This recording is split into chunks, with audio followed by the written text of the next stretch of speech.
एक सरकारी विभाग में प्यून बनना है ना तो उसकी पात्रता है, लेकिन एक लीडर बनना है, एक नेता बनना है, एक सांसद बनना है, एक विधायक बनना है, जिसकी कोई पात्रता नहीं है, जिसकी कोई पात्रता नहीं है, दुर्भाग्य है इस देश का दोस्तों। तो ये कैसे नेता फिर ब्यूरोक्रेट्स को संभाल पाएंगे? ब्यूरोक्रेट्स एक जो IAS ऑफिसर बन के जाता है, इतना बड़ा ब्रेन लिए होता है, 2 मिनट में इन लोग को चढ़ा देता है, 2 मिनट में अपनी बातों से इन लोगों को घुमा देता है। तो क्या उसकी बातों को पकड़ पाएंगे? ये लोग नहीं पकड़ पाएंगे। इसीलिए इस देश में दोस्तों ब्यूरोक्रेसी हावी है। और नमस्कार दोस्तों, मेरे YouTube channel advocate Jagjit Kumar Bhatt में आप सभी का स्वागत है। दोस्तों हम आज बात करने जा रहे हैं पीलीभीत के बीजेपी के सांसद हैं जिनका नाम है वरुण गांधी। उन्होंने एक बहुत बड़ी बात कह दी है दोस्तों, और एक स्टेटमेंट दिया है अग्निवीरों के पेंशन को लेकर के। अगर आप उस स्टेटमेंट को सुनेंगे दोस्तों तो लगेगा आपको कि हाँ, देश में एक नए बहस की शुरुआत हो चुकी है। और जो उन्होंने दोस्तों कहा, मैं वो आपको बात बता रहा हूं। उन्होंने कहा कि those who recruited in the arm forces under this initiative for not eligible for a pension, then why should a public representative get this post retirement benefits? यानी कि उन्होंने एक ट्विटर से अपने एक बहुत बड़ी बात जो दोस्तों कही, उन्होंने कहा उसको अल्प अवधि की सेवा करने वाले अग्निवीर पेंशन के हकदार नहीं होंगे तो जनप्रतिनिधि को यह सहूलियत क्यों? दूसरी बात उन्होंने कहा दोस्तों कि राष्ट्र रक्षकों को पेंशन का अधिकार नहीं, तो मैं भी खुद पेंशन की छोड़ने की बात कह रहा हूं और छोड़ने को तैयार भी हूं। उन्होंने यह भी कहा कि दोस्तों कि क्या यह हम विधायक और सांसदों को अपनी पेंशन छोड़ यह सुनिश्चित कर सकते हैं कि अग्निवीरों को पेंशन मिले? यानी कि उन्होंने दोस्तों सरकार के द्वारा, केंद्र सरकार के द्वारा, जो कि आप जानते होंगे कि पूर्व में जो एक योजना लाई गई है भारतीय वायुसेना में, भारतीय नौसेना में और भारतीय थल सेना में भर्ती के लिए जितने भी अब बच्चे जाएंगे वो अग्निवीर बन के जाएंगे। और उसके लिए सरकार एक स्कीम चला रही है जिसका नाम है अग्निवीर स्कीम। उसी अग्निवीर स्कीम को लेते हुए इन्होंने ये बातें कही दोस्तों कि क्या राष्ट्र रक्षकों को पेंशन का अधिकार नहीं, तो मैं खुद भी अपने पेंशन छोड़ने को तैयार हूं। लेकिन जानते हैं दोस्तों दुर्भाग्य क्या है इस देश का? जब इन्होंने इतनी बड़ी बात कही तो क्या बीजेपी का कोई विधायक हो, क्या बीजेपी का कोई सांसद हो, और क्या विपक्ष का कोई सांसद हो या विधायक हो, किसी ने भी इनके बात को अपनी पक्ष हामी नहीं भरी और ना इनके बात को मिलाया और कहा कि नहीं ये सही कह रहे हैं। दुर्भाग्य है इस देश का दोस्तों कि जब जो राष्ट्र की सेवा करेगा 4 साल उसको पेंशन नहीं मिलेगा, लेकिन जो अगर एक दिन के लिए भी सांसद और विधायक बन जाता है तो उसको पेंशन मिल जाता है, उसको सैलरी मिल जाता है। दोस्तों मैं आप सभी को एक बहुत बड़ी बात बता रहा हूं कि सरकार ये कह रही है कि हमारा जो डिफेंस बजट है, वो हमारा डिफेंस बजट जो है सेना को पैसा देने में 2,20,000 करोड़ रुपए का खर्च हो जा रहा है। यानी कि हमारा 20% जो है टोटल बजट का केवल आर्मी, एयरफोर्स, नेवी के जितने भी पेंशनर हैं उनको और जितने भी सर्विस मैन हैं उनको देने में सारा पैसा चल जा रहा है। अगर इन पैसों का हम हथियार उन्नत किस्म के खरीदें तो हमारे भारत की जो आर्मी, एयरफोर्स, नेवी है उसको मॉडर्नाइजेशन किया जा सकता है। लेकिन सवाल यह है कि आपके द्वारा जो जितने भी विधायक और सांसद हैं दोस्तों, उनके द्वारा पेंशन मिलता है और एक बार पेंशन नहीं मिलता है दोस्तों। आपको जानकर ताजुब होगा कि बीजेपी हो या विधायक, कोई भी विधायक किसी भी दल का हो, अगर वो एक बार विधायकी जीत जाता है तो एक बार उसका पेंशन मिलता है। उसके बाद जितने बार वो विधायक जीतेगा उतने बार का उसका पेंशन होगा।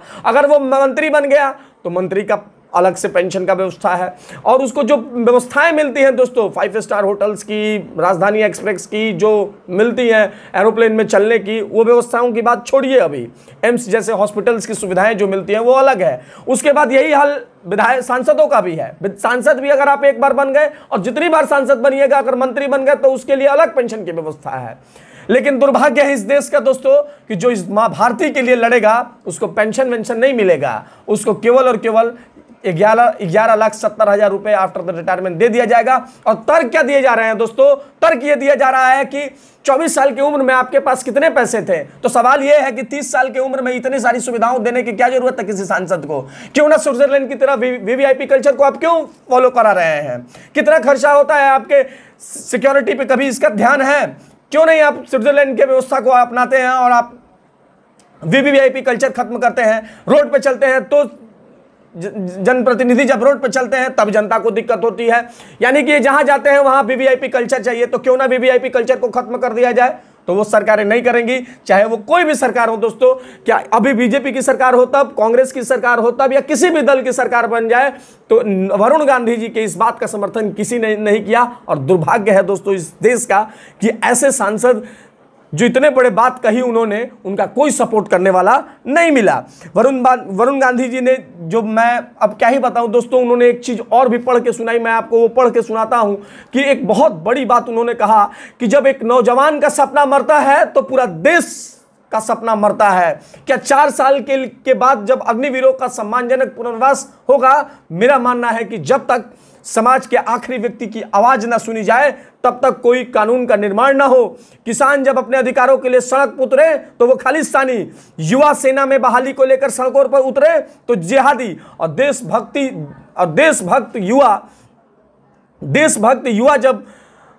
देशभक्त युवा मां भारती की सेवा मन में लिए ऋषि दधीच की तरह अपनी हड्डियां गलाता है, तब जाके वो फौज में नौकरी पाता है। और लोकतंत्र में शांतिपूर्ण प्रदर्शन सबका अधिकार है। इन्होंने ये बात कही थी दोस्तों, मुझे बहुत अच्छी लगी कि इस लोकतंत्र में शांतिपूर्ण जो है प्रदर्शन सबका अधिकार है। और आप देखिए दोस्तों, इस देश में एक नया ट्रेंड चालू हो गया है, जानते हैं क्या? अगर कल सरकार के खिलाफ जो ही आप बोलेंगे तो आपको राजद्रोह का कानून लगा करके और बाकी बहुत सारे कानून लगा के अंदर कर दिया जाएगा। तो याद रखिएगा, ये देश, मैं बार बार बोलता हूं, रूल ऑफ लॉ से चलता है और इस देश में सुप्रीम कोर्ट बैठी हुई है हर चीज को मॉनिटराइज करने के लिए। आपका जो मन करेगा वो आप नहीं कर सकते हैं। इसका एक इलस्ट्रेशन मैं दोस्तों आपको बताता हूं। और देखिए, इस सरकार से दोस्तों एक व्यक्ति परेशान नहीं है। अगर आप इस सरकार का ट्रैक रिकॉर्ड उठा के देखेंगे तो इस सरकार से हर एक व्यक्ति परेशान है। सरकार जब जीएसटी लाई और करोड़ों रुपए का अपना पैसा अर्जन किया, सरकार के खाते में बहुत सारे पैसे आए, इतने पैसे आए कि जिसका आप क्या ही कहा जाए। बिजनेसमैन परेशान हो गए जीएसटी लेकर के आए, तो किसान बिल लेकर के आए जिसको आपने वापस ले लिया, वो उसमें किसानों को परेशानी में डाला, स्टूडेंट्स को आपने परेशानी में डाला, और अब रही कैसी बाकी जो है आपने वो सैनिकों के लिए पूरी कर दी। यानी कि आपसे सारे लोग परेशान हो चुके हैं। दोस्तों, मैं जो बात बता रहा था कि उस honourable supreme court of India ने यही बात कही थी जो उस समय चल रहा था कृषि का, तो उसमें एक बहुत बड़ी बात कही थी कि अगर आप कुछ नहीं करेंगे तो हम कर देंगे और हम इसको खत्म कर देंगे 2 मिनट में। तो फिर आप ये मत कहना कि जुडिशियल किलिंग हो गई। तो दोस्तों, मैं यही बार बार कहता हूं कि कोई भी चीजें होनी चाहिए वो शांतिपूर्ण तरीके से होनी चाहिए। और जो वरुण गांधी जी ने बात कही वो एक बहुत बड़ी बात है दोस्तों। लेकिन दुर्भाग्य है इस देश का कि कोई सांसद और विधायक वरुण गांधी जी के इतने बड़े बात को सपोर्ट नहीं कर सका। मैं दोस्तों आपको एक चीज और भी बता रहा हूं, ये सारे राजनीतिक दल जो है ना, एक ही थाली के चट्टे बट्टे हैं, एक ही थाली के चट्टे बट्टे हैं। मैं ये बात क्यों बोल रहा हूं दोस्तों? क्योंकि सुप्रीम कोर्ट ने कहा कि सभी पॉलिटिकल पार्टीज को कि आप आरटीआई के दायरे में आइए और बताइए कि आप जो चुनाव में पैसों का खर्च करते हैं वो कहां से करते हैं।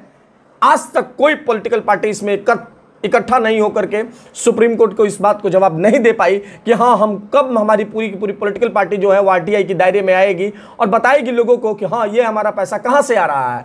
दोस्तों, honourable supreme court of India एक पब्लिक अथॉरिटी है, लेकिन कोई पॉलिटिकल पार्टी जो है पब्लिक अथॉरिटी नहीं है। दुर्भाग्य है इस देश का दोस्तों। सुप्रीम कोर्ट ने कहा दोस्तों कि एमपी एमएलए जितने भी हैं, एमपी एमएलए के लिए अलग से कोर्ट की स्थापना होनी चाहिए ताकि क्रिमिनल्स विधायक और सांसद बनकर ना आए और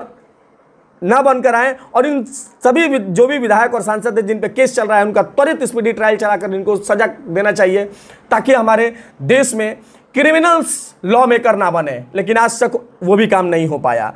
दोस्तों, एक सरकारी विभाग में प्यून बनना है ना तो उसकी पात्रता है, लेकिन एक लीडर बनना है, एक नेता बनना है, एक सांसद बनना है, एक विधायक बनना है, जिसकी कोई पात्रता नहीं है, दुर्भाग्य है इस देश का दोस्तों। तो ये कैसे नेता फिर ब्यूरोक्रेट्स को संभाल पाएंगे? ब्यूरोक्रेट्स एक जो आईएएस ऑफिसर बन के जाता है, इतना बड़ा ब्रेन लिए होता है, 2 मिनट में इन लोगों को चढ़ा देता है, 2 मिनट में अपनी बातों से इन लोगों को घुमा देता है। तो क्या उसकी बातों को पकड़ पाएंगे? ये लोग नहीं पकड़ पाएंगे। इसीलिए इस देश में दोस्तों ब्यूरोक्रेसी हावी है और कोर्ट ऑफ कंटेम्प्ट के केसेस इतने बढ़ रहे हैं। दोस्तों, कहने के लिए बहुत कुछ है। वरुण गांधी जी के द्वारा जो ये बातें कही गई मुझे बहुत अच्छी लगी। मुझे लगा कि आप लोगों के पास ये बातें जानी चाहिए, क्योंकि उन्होंने जो बातें कही एक नए आप समझिए कि बहस की शुरुआत कर दी कि क्यों ना सांसदों और विधायकों को पेंशन बंद कर दिया जाए। बाकी अपना आप राय कमेंट बॉक्स में जरूर दे दोस्तों। क्या एमपी एमएलए के पेंशन को बंद कर देना चाहिए? यदि हां तो आप जरूर अपनी कमेंट बॉक्स में राय दें। देखते रहे मेरा यूट्यूब चैनल दोस्तों, लाइक करें, शेयर करें, सब्सक्राइब करें। धन्यवाद दोस्तों, धन्यवाद।